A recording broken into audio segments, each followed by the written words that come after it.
And 3, 2, 1. All right, welcome to episode 158 of the Narcissistic Music Disorder. What's up, brother? How you doing, my friend? I'm good. I'm farting with some audio already. I want to make sure I got enough signal for you here. Can you yeah, I think we're better now. Good. Oh yeah, that's way better. All right, so what's a good word, man? What's new? Well, did you have a good Christmas? New Year's? I'm You gonna know, you tell you. Can I confess something? And this is gonna embarrass me. I'm gonna look bad in front of everybody. I'm gonna tell, but God's honest truth. As you know, I'm pretty manly. I'm pretty tough and manly. What with my ability to repair shit and I tear a motor down and put it back together. You know, all those things I do. Ooh. So for Christmas, I got a new set of pans. I got a new set of pans and some liners for my air fryer. That's Oh, there. fuck, man. Do you know how emasculating that is? My 18-year-old son's there, and I'm like, oh, new pans. Oh, my eggs have been sticking. So what did I ask for? I asked for a fucking Firebird. I asked for a Gibson Firebird. I got pots and pans. Ah. That's how much the people in this house love me. So, but we had a good holiday anyhow. How about you, dude? Yeah, good. My youngest son bought me Morrison Hotel on vinyl. Oh, nice, dude. Yeah. You should have that. Yeah. I He bet you're asked hard to shop for. he asked me like a couple days before Christmas, do you have any Zeppelin or Doors on vinyl? And I said, no, I haven't been able to find anything that's worth the price or that looks good. Oh, okay, no reason. Just Yeah, wondering. right. Yeah. Which typically with a kid, right? That can be true. Like that really no reason. I was just asking. Yeah, Yeah. yeah. Well, cool. That's good. So what do we got going on today? This is our first show of the new year. Talk to me. What First are of we? the new year, we have Tommy Erickson from Slumlord Radio joining us today. Dude, welcome. Hey, how are you guys doing? Good. We were just talking before we started recording, and so I got to talk about this. Tommy, I'm friends with Tommy on Facebook. We've never met in person. I follow the band. I see places you play. I watch videos, the whole thing. I mean, I love so much about it. Touches me. I mean, I can just tell that we share some similar philosophies about everything from guitars and how they should sound to music, whatever. But Tommy is a great poster of like great memes. I know you mine them from somewhere. Um, and always my favorite ones are the ones that are like you've now begun to label like the gift of song, I think is what. But oh my God, there's some great shit on the internet. And we were just talking about the Wally World guy. What are those guys called? They're called Wally World. Wally World, yeah. That's Yeah. what And the yeah. song is gonna raise Cain. Raise some Raise cane. some Yeah. Cain. Raise So, some cane. dude, first of all, there's a handful of things I want to point out. Of course, that video's been around now for a while. Oh yeah. And it's gold. But if you listen, some of the riff is like this kind of a slowed down version, for lack of a better word, but it's Over the Mountain by Ozzy. I never noticed that. Yes, listen back, go listen. So that riff is like is a little bit of Over the Mountain, which is cool. But the other thing that cracks me up, that is the best part, is the video, dude. They're like on a beach, and you can tell like the girl who's the girl is somebody's girlfriend or wife, but they're on the beach, and if I'm not mistaken, it looks cold. Like she's in a fucking winter jacket. So the rumor I heard was that it was somebody's niece. Honest to God. Okay. And there was actually, so it's funny. I saw somebody comment from a bigger band, and I forgot which. Oh goodness, I forgot what. It was like a metalcore band, and one of the guys was like, "Hey, that's my uncle," and he kind of said. He said that's cool. He said, unfortunately, I guess some of the guys in the video had passed away since it came out. I know that's kind of, not to be a downer, but no, man. but I guess so I'm glad they're getting their fame. It's kind of like you remember that band Death, not the death metal band, but the Detroit one that like all these years later came out and they had like this really cool like pre-punk like record. So I guess Wally World's now it's nice to see the light shining away. I will tell you this. I have money to say that anything, and I'm this is year 38, I guess, of being in music, playing music, like out in clubs and all that. 38 years. I guarantee you, Wally World and that jam has reached far more people than I'll ever reach in my which, I mean, back in the day, like in the early internet times, when like, and Tom, you might remember that, and maybe you've had a similar experience, but there'd be music business people telling you, like, you got to make content. Some people wanted like Dutch Henry to do a reality show. Like, really? Okay. Well, we traveled, right? Like, sure, film footage while we're traveling. Dude, who wants to see four guys fucking argue about being late or, you know, me being too drunk the night before? Nobody wants to see that. And right. we're too lazy. We were way too lazy to ever even hold up your camera. Like, sure. At that time, I think we might have had like a handheld camera. Yeah. Right. Yeah. Okay. Yeah.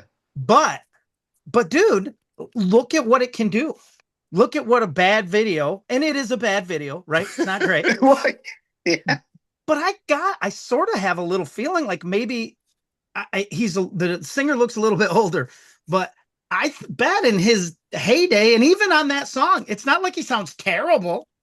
I've heard people sound way worse than that dude, you know? I bet in his day, he probably had a cool, probably circuit touring band or something, you know, in his little town. I bet, man. I bet. I bet he sang the shit out of something. You know, I bet he's got a Round and Round by Rat that'd blow your mind. Oh yeah, I'm sure he does. So let's before we drift down this road, I'm so sorry I've dedicated so much of we've got a great guest, and all we've talked about is Wally World's video. They've literally gotten more press on this show than Slumlord has. I feel terrible about that right now, but so Scott, what are we up to today? What's the plan for today with our friend Tommy? Today, since Tommy's a rock guy, we're doing pick 5, but we're doing 5 rock albums you wish you could hear again for the first time. So before we get started, do you guys on these records you guys picked, do you kind of remember that first time? Like, on some of them, I remember the moment. Yeah. Okay, good. I've got a couple too that I remember the time and that sort of thing, but cool. Well, let's let our guest start us off. Okay, first one. The first one had to be Metallica, Ride the Lightning. Oh. And so my guitar teacher was so I grew up in Flint, and so he taught music. So his dad was one of my teachers, and my mom taught with him. So I ended up taking lessons with him, and he was huge into Metallica. So of course I thought he was just the coolest guy, you know, because he was like 22 and super, you know, and so he's like, hey man, so I bought the Ride the Lightning, the tab book. And actually it's funny. So I remember when I bought it, so there was a bomb threat next door at the Burger King. So I was up at the counter and the Flint police come in there like, everybody get away from the windows and stuff. And my mom just had to wait to pick me up for guitar lessons because somebody called the bomb threat in the Burger King. No way. Yeah. Wow. That's killer, man. Right. So first of all, I graduated high school in 1990, right? So my school was, I don't know, we were Class B school. I think I graduated with 200 and some odd kids. We kind of all knew each other. I don't know why that is, but we were all it was a pretty good vibe. We were all pretty close. Metal was huge. Metal was huge in my school. And a kid named Chris gave me a cassette. It had Kill 'Em All on one side. And if you listen to the show at all or even know me, I'm not like the world's hugest thrash guy or metalhead per se, but he gave me those 2 records. And I'd already, I was into Anthrax. That was my kind of metal band then. Yeah. But dude, I can remember listening to both those on cassette, you know, I might still have it, but it was pretty groundbreaking for a guy like me because my metal was new wave of British heavy metal. So I was really into Priest, Maiden, a little Saxon, all that stuff. But it was like I hadn't really had a lot of experience with that kind of music. That Metallica, at that time, I would have told you Metallica was like extreme metal or something, you know. And I had kids in my school who were still listening to like Coven and Merciful Fate and Venom, and there was that too. The Great Cat, if you guys remember. Do you guys remember The Great Cat? This female, you guys look her up. Female neoclassical guitar player. You know, Check it out. Okay. Yeah, Ride the Lightning's a great record. Yeah. And First one I heard from Metallica too. was Ride the Lightning. Yeah. Yep. Yeah, mine was Kill 'Em All, but I think Ride the Lightning started to sound a little more accessible to me. Yeah, well, it's funny because it's funny because they're one of the bands like when people can remember the first time they heard them. It's one of those bands where people always are like, dude, if you like Metallica, everybody's like, oh, I remember like the first. It's a weird thing about them. They're like one of those bands for sure. I mean, so I heard it like later. So I think I was like, I mean, by the time I'd like the Black Album was out and like I think Load was almost out. So I hadn't heard like that version of it, I guess. Right. By the time I was, it was like, I don't know, middle school, and a buddy like loaned me it. But like hearing like For Whom the Bell Tolls and stuff, and you're like, whoa, like the intro was just so crazy. Just crazy at the time, Oh, well, the other thing is too, I mean, I came from being a huge Iron Maiden fan. I still am. But the dual guitar stuff, like dual guitar lead, harmony guitar leads and stuff on Ride the Lightning are really cool. And like I said, it seems accessible to me, and it had Fade to Black on it, right? And that was kind of a departure for them. I'm sure I had Kill 'Em All friends who were like, oh, this, they got a slow dance song, right? But I was just telling someone the other day, talking about Metallica, that of course, I love the Black Album. I know people think that's some sellout for them. That's a great record, dude. And if it was such an awful record, how come everybody after that tried to make it? From Dave Mustaine to you name it, they all tried to. Yeah. Yes. Everybody did. Exodus did too. Yeah, they all did, man. And who can blame them, right? But I like Load stuff. I like Saint Anger. I like a couple songs on Saint Anger. I love that 72, is it 72 Seasons? Is that what that thing? Yeah, I think so. Yeah, that's a good record too. Yeah. I sort of, for me, and this is going to sound super NMD snobby, but when Cliff was gone, something went away. And I've told the story on the show. I have a connection to Jason Newsted through his cousin who I went to school with. Okay. And I love Jason Newsted, but something was different after Cliff passed away. I think he was the guiding light in that early stuff because he was so, I mean, all the guys kind of, and James Hetfield would say this, all those guys, they sort of looked to Cliff. They courted Cliff. They moved up, up to Cliff's hometown. He said, if you want me in your band, you move up here. And they did. Yeah. So, yeah. Oh, great opener. Man, I don't remember where. I know I got it from Chris. I can tell you the label of the tape was red and black. It was blank. I don't think it had titles on it. I think it said Metallica, and it was those two records. Yeah, exactly. Dude really put his time in. All right, what's your pick? You want me to go, Scott, or you want to go? I remember where I was when I heard Billy Squier's "Don't Say No." Oh, God damn, that's for a the jam. first time. I was working for my uncle. I was 13. There was two older guys who were 16 or 17 that I was, sitting in the middle. And he puts in this cassette of "Don't Say No." And I went after work, I think, that day and rode my bike to Believe in Music and bought it. I mean, that's a killer record, man. It's just so my good. My favorite Billy Squier record. And again, I think I've said this on the show too. The video he did that everybody said ruined his career? Rock Me Tonight. Yeah. The tune is good. That's a great tune. Rock Me Tonight. I mean, I always thought Billy Squier sort of was like, I don't know. I just heard a ton of Zeppelin in there. He had that Zeppelin feel. Bobby Chenard, his drummer, one of the greatest unsung drummers on the planet. And Billy Squier is one of the most sampled musicians ever in rap and hip-hop. Everything. Yeah. Yep. At one time, he was the number one. He might still hip-hop. be. Yeah. Yeah. I don't know what riff you would. I know the Strokes used a lot. So yeah. The swing of the drums in that song, man, killer. Yeah, I think because Eminem did like he sampled the Stroke there. Okay.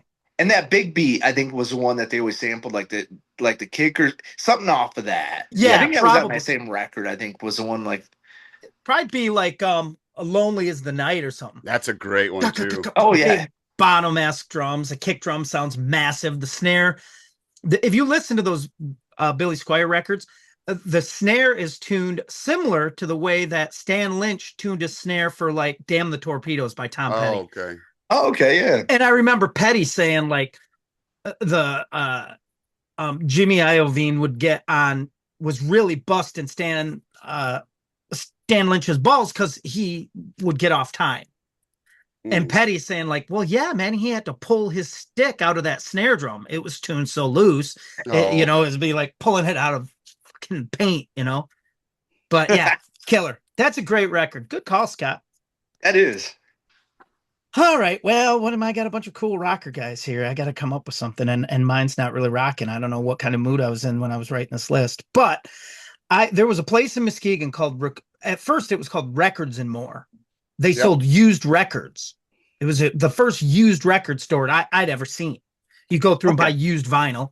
And then they called it Recordings and More because CDs and cassettes had come out. I was in there shopping. The dude and his wife who ran it were NMD people to the hilt, right? They had this cool record store. They're always playing tunes. I heard something that stopped me in my tracks, and I went to the counter and I said to the dude, "What band is this?" And he said, "It's the Tragically Hip, and the song is called Up to Here, or the album's called Up to Here." I went back, found it, took the whole pack, the whole section, pinched it together and set it on the counter and bought it all. And the dude was such a Tragically Hip fan that there's a song called At the 100th Meridian. There was a picture behind the counter of him and his wife. And I could barely read. It said something on a piece of paper at the bottom. It said At the 100th Meridian. Like they had gone, they were listening to Tragically Hip songs, then going to places. Yeah. Yeah. Oh, so really? Okay. That, and the Tragically Hip have become one of my favorite bands of all time. I've seen them live. I've seen them live a number of times. They were just a great band. So yeah. Yeah. You wrote a great article somewhere about a hip show. I did an interview. I did an interview sometime probably in the Headed West cycle or the one for No Saints in the City. But the thing was like write about a concert experience. And I talked about the time I fucking cried at a Tragically Hip show. With a stranger. Yeah. I stood right now. That's a great story. This Canadian dude hugged me. And I shit you not, standing on the floor in the orbit room, the dude gave me a hug. I hugged him and we both stood there and we were both crying. And I was a full grown man. I mean, I'm sure I was a little drunk and high, of course, but it was like a thing, dude. It was a big thing. And those concerts, because in Canada, the Hip are like, Pearl Jam. They're that big. Yeah, big deal. Yeah. Yeah. But they came over here and they played the Orbit Room. And like the parking lot was nothing but Canadian plates. Right, yeah. Because it'd be like you're a Canadian kid and you're going, holy shit, dude. I could see the Hip in a 15-seat, 1,500-seat room. Right. It was great. So yeah, big fan. What's your next pick, Tommy? Oh, goodness. I guess kind of going off of that would be the Replacements, Let It Be. I think that'd be a good one. Like my older cousin Joe always talked about it, and I don't know. I read it. I remember Guitar World. I used to get a subscription to that when I was a kid, and I read an article and it had about like I think Soul Asylum was on it or something, and they had but about Minneapolis and about like Husker Du and Replacements. And I was reading, I was like, oh, this sounds really cool. So I finally bought it like years later, and it was really cool. Did you like when I heard the Replacements? And I'm trying to remember. Probably Sorry Ma Forgot to Take Out the Trash, something like that. Something early, yeah. And I was late in the game. The funny thing was, to me, I'm an 80s, I'm listening to all those big productions, White Snake and fucking Warrant and Rat and Motley, those big and then I listened to the Replacements. It sounded like a tape we made in our basement. And at first I was like, what is this? This is shitty. Like it doesn't sound good. And the kick drum doesn't, go, and the snare doesn't go, wow. And then it was like, oh, I started to kind of get it. And of course, for me, Tim was the big record, Yeah, actually, you heard the new, like the version that came out that I don't know, like last year or something, where they Yes. remixed it. It sounds really great, I thought. Yeah. Yeah. I those records, um, certainly Tim, and there's a couple other records that I really like from that era where, and I say this all the time, when some gear came out, like a lot of gear was introduced back then. If you're a music gear nerd in the 80s, shit was always coming Yeah, out, coming out, coming out. They got it. Now we got this on digital. Now we got this. Now we got this. Well, of course, that's something you could do a whole show on, just picking apart things on albums that you can go, oh, that technology was brand new, or oh, someone just figured out how to do that. Like, the Beatles just flipped the tape over and played it backwards. Now we can do that. And you hear it after that, or the Replacements there was some reverb in the 80s, man, that everybody had. And I think it was a Yamaha reverb unit or something. It's on everything. It sounded so good at the time. I think producers were like, well, let's just put that shit on everything. well, the rumor always was that so Tommy Ramone, who did it, like I guess his hearing was like really bad, like really shot, The and he just Ramones would mixed do it that with too. headphones. Like, so I guess that's why too. Like, I guess that kind of like affected a little bit. I guess his hearing was just shot, and then he just mixed it all on like headphones and stuff. That's why it kind of like had kind of Well, sounded dead. well, plus you were dealing with the Replacements. Yeah, Like, that too. you weren't going to get those guys to do a whole bunch. I guarantee it. You weren't going to be No. like, dude, Bob, we got to fix this part. Bob Stinson's probably gone. He probably recorded and left and went to the bar. Right, exactly. So there's probably a lot of that too. I know this guy's going to be a guest on our show sometime, but we don't typically, like, if we have a guest, we don't, tell a ton of stories. We're talking about music or whatever. But have you guys ever heard Jack Lever's Replacement story? Yes. So they're playing the Duchesnes, or maybe the Skyscrapers either, but I think it was the Duchesnes. They're playing like Rick's or something, and they're No, they opening. were playing Club Soda. Okay, opening for the Replacements, Yes. and Bob Stinson's not there. It's like showtime and no Bob, and Greg Miller is in the balcony with his then girlfriend, now wife, and the roadies are looking for some Greg Miller, even probably 20 some odd year old Greg Miller. He'd already toured Europe with Blue Lakes Jet. He's the fucking man. So he can cover Bob's parts. So word doesn't get to Greg, but Lever's there. And Lever, of course, is a great guitar player too. So they're going, what do you want to play? What do you want to play? And I think Jack plays Black Diamond. We played Black Diamond. The Kiss Oh, cover. really? Yep. They get done. I think Jack plays a song and then like looks out in the audience, and Bob is walking through the middle of the audience like he was out playing pinball. Yeah. So he gets up and they do the show. Jack gets a poster sign from the Replacements. Dear Jack, you suck. And it's all the fucking Replacements. But I didn't hear that part. That's great. super cool, man. But it's still, I mean, again, first of all, they opened for the Replacements. And second of all, Lever fucking stood on stage and played with Paul Westerberg and Chris Mars and Tommy A Stinson. Kiss cover of all things. That's badass. I love their Kiss cover. I love that. Yeah. song. Yeah, me It's too. great. It's great. Which also for me told me they were like me. They listened to the same shit I listen. They listen to Kiss, Oh, yeah. because some Right. of those bands, like the twin tone bands, it seemed like they all were name checking stuff that wasn't getting to me, Yeah. And Minneapolis did have, remember the Trashmen were Yeah. from Minneapolis. They had that garage rocky thing that I mean, I loved. The Beatles were the first band I ever loved. So I didn't come from raw. That's for sure. You know? Right. So yeah. Oh, great pick. Love the Mets. What do you got, Scotty? When I was like 16, I worked with a guy and he wanted to expand my musical horizons. So he gave me a cassette copy of When the Storm Comes Down by Flotsam and Jetsam. Never got And into them. I never got into them. Couldn't name a song.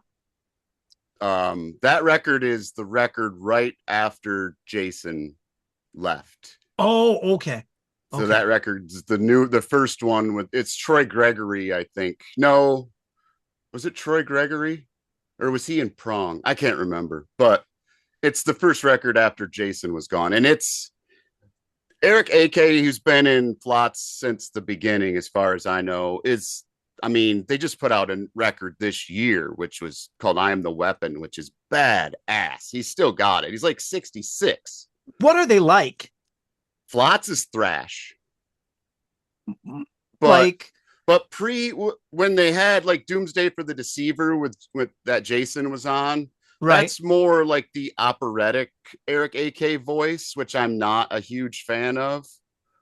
And they got away from that a bit in When the Storm Comes Down. And I just, from the first riff of October Thorns, I think is the first track. It's just a kick-ass thrash record. And I think it's like 86, maybe somewhere in there it came out. But I'd heard of, the whole thing is good. And I like from that record until some of it, like in the 90s, they had a record called High, which the production was garbage. But the new one is great. They had another record after this, which was actually on the radio. They had like Swatting at Flies, I think. There's a few songs I think were on the radio and MTV, and then the record after that was, I can't remember what it was called, but that one's got really good production. And I think the record after that was High, and that one just, I don't know, it sounds crappy. Kind of fell short for you. Yeah. Well, that's that band that came on my radar. You'd see them in like, Tommy, you're talking about your like Guitar World or Guitar for the Practicing Musician subscription. I was a hit parader in Circus Magazine, dude. Yeah. And like you'd see that. I remember like seeing an ad for I can tell you it was on and I'm gonna get the label wrong, but I think they were on Megaforce at that time. But it was like a tour. It was Metallica and TT Quick.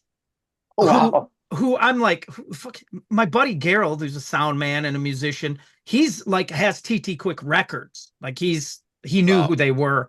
Sure. But all those bands and Flotsam, I would see ads for bands like that. Or there were a lot of that, like smaller tier bands could take an ad out and hit Parader. Yeah. You know, maybe split a page with someone. I remember doing that. Yeah. I saw Flots at the Castle in Charlevoix. Oh, wow. Wow. That would have been kind of cool. Opening for who? I think it was Megadeth and Faith No More and Flots. I was going to say they'd have to be with obviously a bigger band. They were opening for sure. Yeah, I think it was Megadeth, Faith No More, and Flots. It's been a while. I know the Castle is where I saw White Lion, Great White, and White Snake. All of those bands together. Wow. All the whites. Exactly. Funny. My next pick is this album comes up every time I talk about damn near anything rock and roll. It's I'm sure it's a doctored live record. You know, they all are from back then for sure. But when I heard this, I can still see it. I was in my basement. It belonged to a friend of mine's sister's boyfriend, and it was Aerosmith's live bootleg. And I already liked Aerosmith. Like I was, even as a kid, I had the big, the Red album, I call it, which is the greatest hits record. Yep. Yeah. It had like, it had some great stuff. Live bootleg is like, I mean, you can hear fireworks going off. That was a big thing in the 70s to throw firecrackers at concerts. It was a problem. Like a legit fucking problem. So you can hear those going off, and everything is, my favorite thing about it is, and as a guy who's, struggled with substances myself, I'm not here to this is a terrible thing to say, but I really like drugged out, coked up Aerosmith. Heroin is okay. Hear the tempo changes. Oh shit, dude. Yeah. I'll tell you what, dude. Toys in the Attic, that is hauling balls, man. It's just so good, and it's raw. It's got Chip Away the Stone on it. It's got all, Toys in the Attic is on there. Lord of the Thighs, Walk This Way, you name it. It's just killer. And it's 78-ish, they were Aerosmith, and they were bigger than everybody for a little while, Yeah. And we've talked about on this show, a band that's had like 3 careers. There's like 3 Aerosmiths. There's this drugged out Aerosmith. There's kind of middle, no Joe Perry, no Brad Whitford. Then they come back, They make a record that I like, done with mirrors, that nobody but I They're seem to fucking they're like. America's answer to the Stones. I think so too. So yeah, live bootleg. Except the Stones never did skating party music. What's skating? Oh, are you talking like I don't want to miss a thing kind of Yes, stuff? Stones never did skating party music. In recent years, I've come to appreciate some of those songs by them. I don't know why. Although my favorite late Aerosmith song, later era, is, have you guys ever heard the Aerosmith song, the Girls of Summer? I think so. It's killer, dude. It's killer. It's a great tune. And it was probably written by like Steven Tyler and Holly Knight and Desmond Child. You can hear that, right? Somebody who, yeah. All right, what do you got next, Tommy? Oh goodness. The next one I've got is I'll go with Iggy and the Stooges' Raw Power. I think that would probably be the next one. Yeah. And actually when I bought it, it's funny. So I actually bought a CD like years later at this place in Flint. This guy owned like a used record store. So I got the Iggy Pop mix version. It's like so like loud, like incredibly loud. So I had no idea what the actual original mix sounded like. I guess it was like real thin, but this one is like just like peaking. Like anytime it comes up on your headphones or anything, it's just super. Have you ever heard and I saw it pass by on the internet the other day and I didn't click on it, but it was like Noel Gallagher talking about why Definitely Maybe was so much better than everyone else's record or whatever. But it was because they mastered that thing at the very top dB level that you could master it. So in England and all the pubs, when it came on, it was like 5-10 dB louder than anything else on the jukebox. Maybe there's something to that too. I mean, it does, man. It's just like, I mean, shit's ripping. You know what I mean? And that happens a lot, actually. Even now, just how different records were mastered back then. Yeah. They're really pushed now because it's digital. And, back then you could master a record and almost let it clip and it'd warm everything up a little bit. It'd get fuzzy, get a little hair on it. But now, if something's mastered super hot, it's so much louder, but it doesn't, since it's digital, it doesn't compress and warm up a little bit. Yeah. So it'll just rip your fucking head off. And they do it on YouTube. If you ever sit and watch a YouTube, you're watching the YouTube video, then the commercial comes on. It's like, I almost wish I had a compressor that I could have on my phone, just so, when I'm watching my abandoned places exploration videos that I'm into these days. Do you remember the old channel selector where you said for cable where it was the slide box? Well, it'd be where it'd be like the channel guide. And it would do it, but then it would come up with commercials, and they'd have them like so goddamn loud. Yes. Oh yeah. Yes. So they'd be like you're distorting on your TV because the commercials are so loud. It'd be like, it scared the shit. You'd have it like just playing like at 3 a.m. and then all of a sudden one of those commercials would come on and scare you. Exactly. Yeah. Turn it down. Yeah, mom and dad be yelling down. It's just a commercial. The videos are super quiet. I bet I yell at my own kid for that to this day. He needs it. Every phone should have a compressor, I guess. All right, Scott, what you got? The year was 1988. No. I was at my friend John Westerling's house, and he pulled out a cassette of this band called Dirty Looks and played the song or the album Cool from the Wire. Yep. And I was, as a Pussycat fan, I was instantly hooked. I've come to realize that almost all the like hair metal that I really liked back then definitely had I could draw right back to like Stones. Faces, definitely Stones, Faces. Yep. Absolutely. And then they're like the glam stuff. When someone would say like in Hit Parader, oh yeah, we really exploited our glam influences, right? Well, to me, glam was Poison and Motley, but to them, glam was Bowie, Mott the Hoople, and Slade and all that. Yeah, that kind of glitter rock. Bowie. I mean, I'm looking at Bowie over there right now, and of course, this great Mick Ronson gift I got from my friend Scott is hanging up over here. But like that glitter rock is so different than what 80s glam rock, and I like them both. But like, I didn't realize that. Like, you listen to. I'm a big Motley Crue, Too Fast for Love fan. if you listen to a song called On With the Show, which is a great song on Too Fast for Yeah. Love, it's literally all the young dudes. It's the same chord progression. They changed one chord. Really? You know? I guess Yeah. If you listen to On With the Show and you listen to All the Young Dudes by Mott the Hoople, same progression.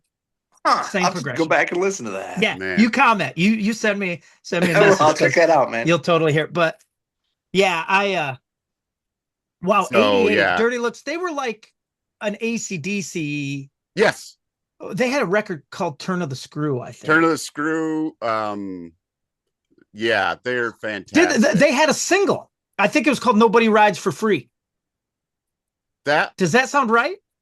That sounds like Rhino Bucket, but You might be right. I confused those. Cool AC/DC from the guys. Wire, Oh Ruby, all those tracks, man. It's if you're into Pussycat and Which I am. Paul Lydell, who plays with like Jason McMaster a lot too. He played guitar on that record. Paul Oh, cool. Lydell is a fucking monster. All right, I'm a monster. That record is top 3, in my opinion, greatest hair metal records of all time. Whoa! Don't you Top say saying 3. You can't just say crazy shit like that on this show. This is my show. Well, that's true. I guess a guy can say what he wants, right? All right. It turns out Dirty Looks is one of the top 3 hair metal albums of all time. Right up Yeah, there. definitely have to check it out. Man. Oh, man, that's a big statement too, Scott. That's a big ass statement you just made. It stands right next to. I'll give you my top 3 right now. Oh boy, here we go. Because I don't consider this one a hair metal. See, this is when we get to this show, if we ever get to it. See, this is where I would get kind of. It's a European word that they don't like here. It rhymes with runty. I don't think that Too Fast for Love is a hair metal record. What do you think it is? A punk record? It's a punk record.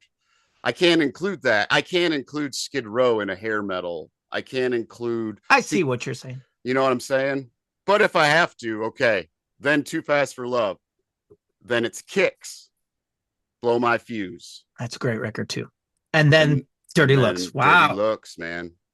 Guy says some outrageous shit on the show sometimes. She really does. Stirring up controversy. All right, Tommy, what you got next, man? Yeah, speaking of Mick Ronson, I think the next one I have is the Wild Hearts, Earth versus the Wild Hearts.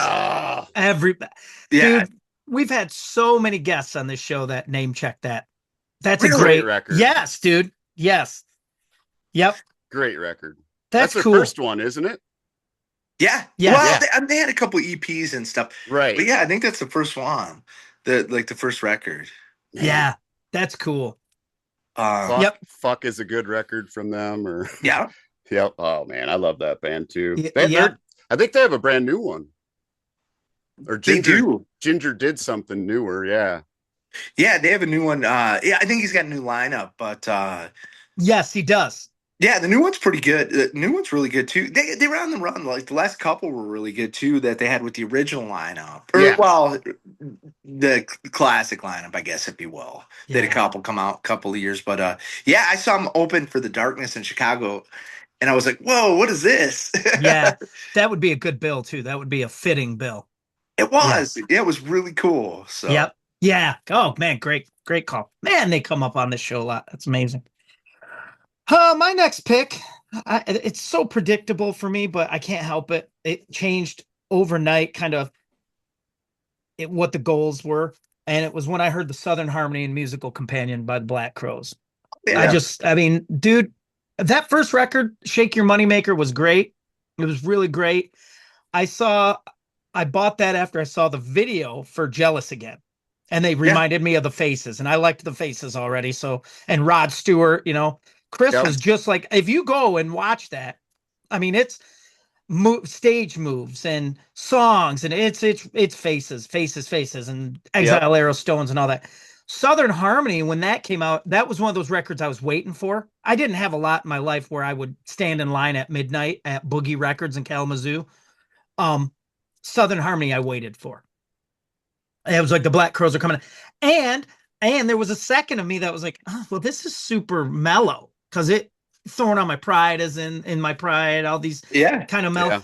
But dude, what a great record. To this day, today, this morning, sitting here playing, I still, kick on a couple pedals and the thing I play is, if I'm checking a fuzz tone, is Bad Moon Creepin' from that record to make sure fuzz tone sounds like a fuzz tone. And it's Mark Ford.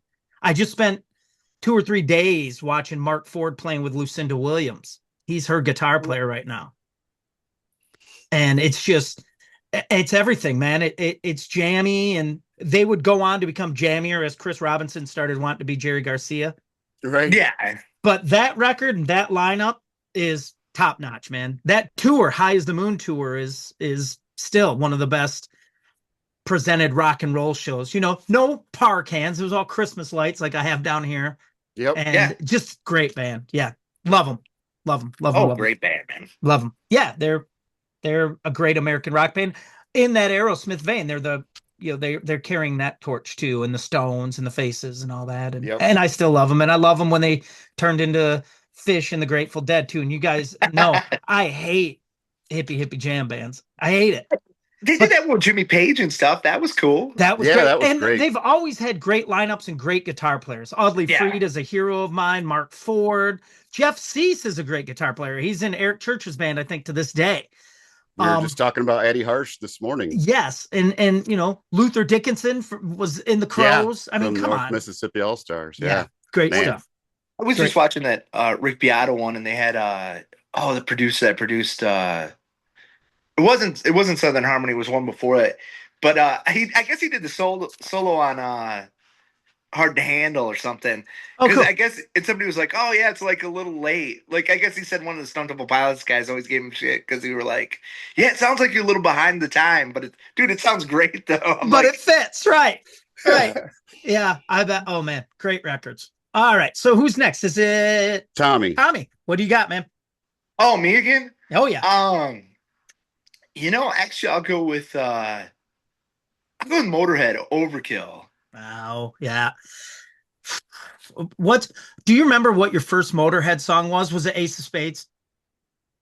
No, actually, it was Born to Raise Hell off Airheads when I was a kid. Oh yeah. That's the first one I ever that I ever really heard from them. That. My first Motorhead tune was Killed by Death. Really? Okay. Wow. Yep. I could see the video. I think it was the video where he rode the motorcycle into the house. You picked up yeah. Yep. Killed by Death. Killer, man. Killer. I was late to the game with Motorhead. And as far as really liking them, like I liked Ace of Spades. I liked Killed by Death. I liked a song called Cradle to the Grave, which is on that's on the Decline of the Western Civilization Part 2 soundtrack. Oh, was it? Okay. Yeah. Oh man. So when you heard Motorhead, what was it? What hooked you, Tommy? What did you think? I think it was like watching that movie because they're like, oh yeah, Lemmy's God and stuff. I was like, okay, so this must be cool stuff. And then of course, like, I think right about that, like I was a big like Metallica kid, and I think they did that cover like at his birthday party, and they did like Overkill and stuff like that. Oh, that's right. And they do. Metallica does some kill. Have you ever seen? I'm sure you've seen what's the movie? What movie is it where they get Lemmy up and it's like a Metallica movie? I don't know if it's Through the Never or if it's some kind of monster, but they get him up and they play God dang it. He comes up and jams with him, and he calls James Hetfield Jimmy. Does he? That's right. Yeah. He does. Yeah, he calls James Hetfield Jimmy.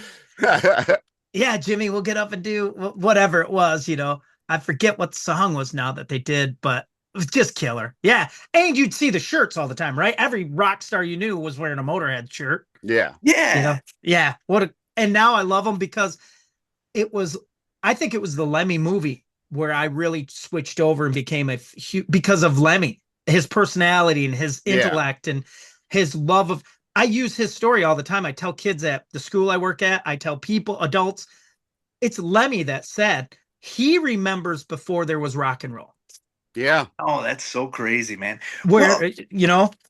I think they got a bad rap, kind of like AC/DC too. I think they get a bad rap where like everybody's like, oh, they just made the same record. Like, they actually do have stuff that sounds different. Kind of even Slayer does. Like those three bands, everybody's like, oh man, it sounds like the same shit like every record. And it's like, well, no, not really. They got a lot of different, relatively. I mean, they kind of stuck to the same formula. Same with Right. AC/DC, but Why wouldn't you? Why wouldn't you Yeah. stick to that? It's Yeah. kick ass, right? Nobody sounds like that. no. Yeah, and I mean, the dude can write a jam. We all know that. Yep. Yeah. I mean, he can write a song. Excellent. What do you got, Scott?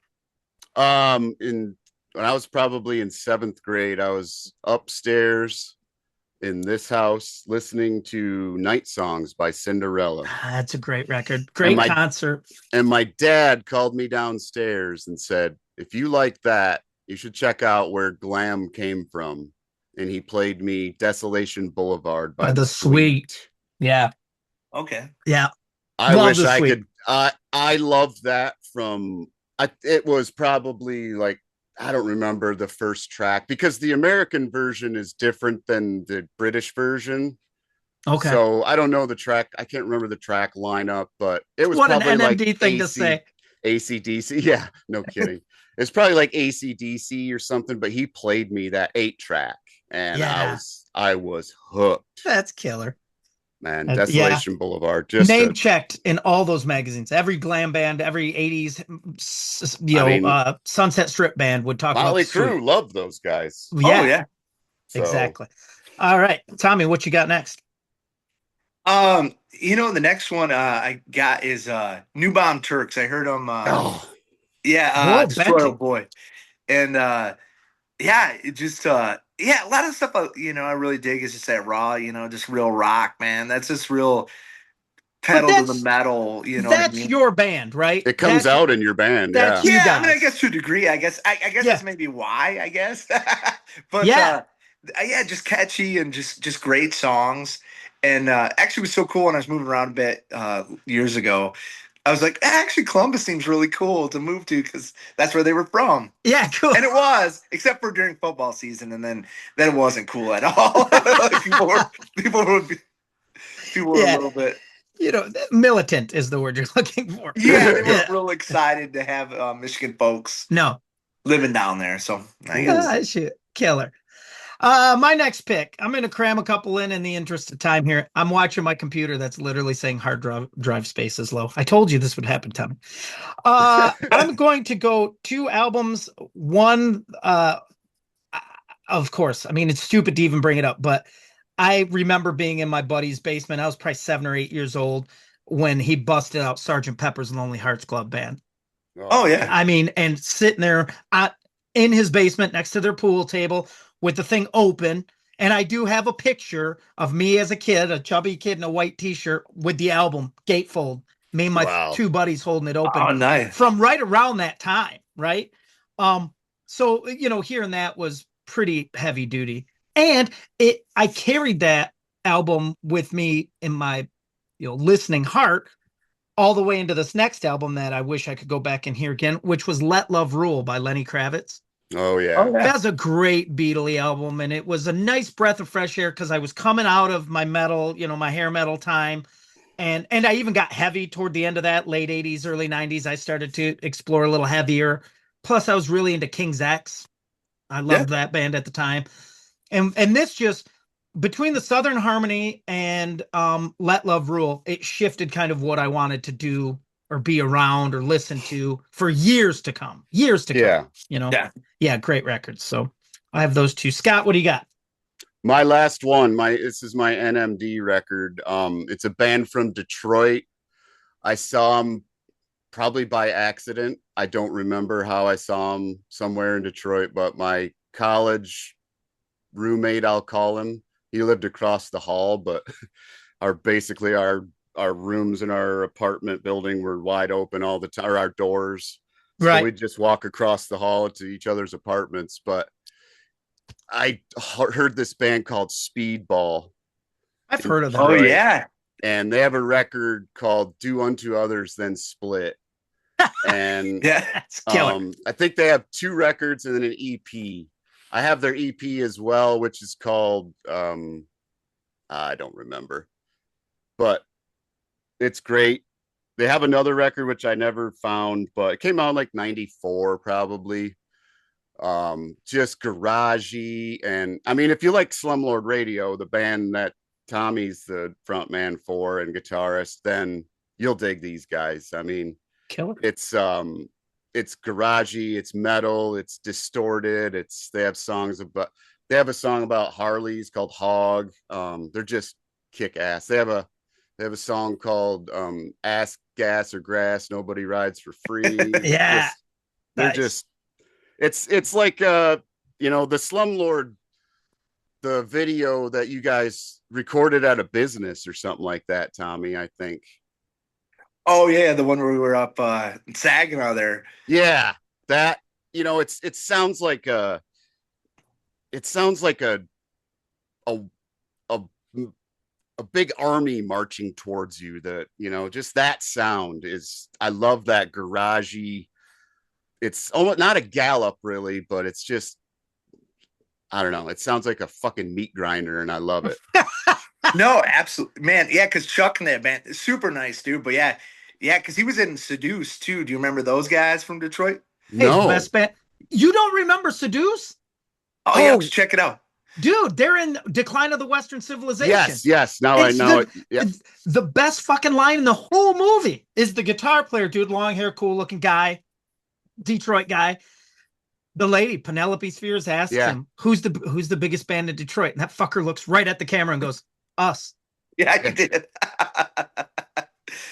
Which is great, right? Confidence. I mean, he doesn't, and he's not like arrogant about it. He literally looks at her and goes, us. Like, we're the biggest band in Detroit. And they were at that time. I think they really were. You know? So, man. I mean, yeah. Speedball is badass. I've heard of that band, Scott, for sure. Oh, yeah. I still have a couple of CDs laying around. Killer. Yeah, killer. They're killer. Chuck is just an awesome musician, man. I mean, he's killer guitar collection, too. Oh, really? Wow. Which reminds me, I mean, in the tail end of this show, I have one more on my list, I think. You went through all yours, Scott? Yeah. Tommy, you got any more? You know, I had a couple like mentions, I guess. The helicopter's high visibility, and then Scott loves them. And then COC Deliverance, I think. I mean, I liked a lot of their other ones too, but was the Deliverance the first one with Pepper singing? It was. Yeah. Because the one before that with the other singer was good too. Blind. Oh yeah, that was great too. So I'm not a COC guy, but I'm a Pepper guy. I just think that dude seems really cool. So cool. He seems like a cool guy. He's cool and everything. He's, you know, every interview I've seen, in the Metallica movie, he's the only one. He kind of comes off as a dude who's looking at these guys like, what are you talking about? Like, you're going to a therapist? Like, what the fuck are we doing here? But yeah, I saw those guys open for Metallica at the Palace in the round. That was great. Yeah. Was that Metallica Black Album tour?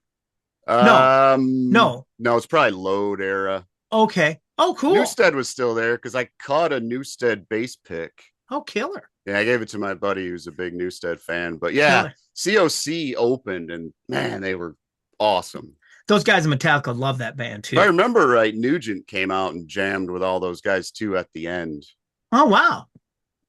All right. Well, because Metallica was doing like the thing where they had like an accident happen, you know? Oh yeah. It's in the video for like cunning stunts. And then they're walking around turning all the lights on like they're back in the garage. Yeah, that's cool. And then if I remember right, because I was still drinking then, they all came out, and like Nugent came out and they all jammed something together, like probably Cat Scratch Fever. I was gonna say probably played Stranglehold or something. That's cool. Something. Yeah.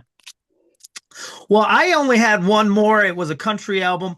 The only reason I put it on here is because I didn't know what this meant even at the time, but it was Waylon Jennings, Willie Nelson, Tom Paul Glaser, and Jesse Coulter, Wanted, The Outlaws. Yep. It was I didn't even know what that meant. I didn't know what outlaw. I knew that my dad had friends who looked like Willie Nelson, and he didn't, you know, like my dad was a musician and a great musician and played with some cool names, but he was also kind of a square too. Like he didn't smoke pot or drink or any of that. And he was a little bit judgy of those who did. And he had a lot of friends who'd roll over sometimes and they'd look like Willie and Waylon and those guys.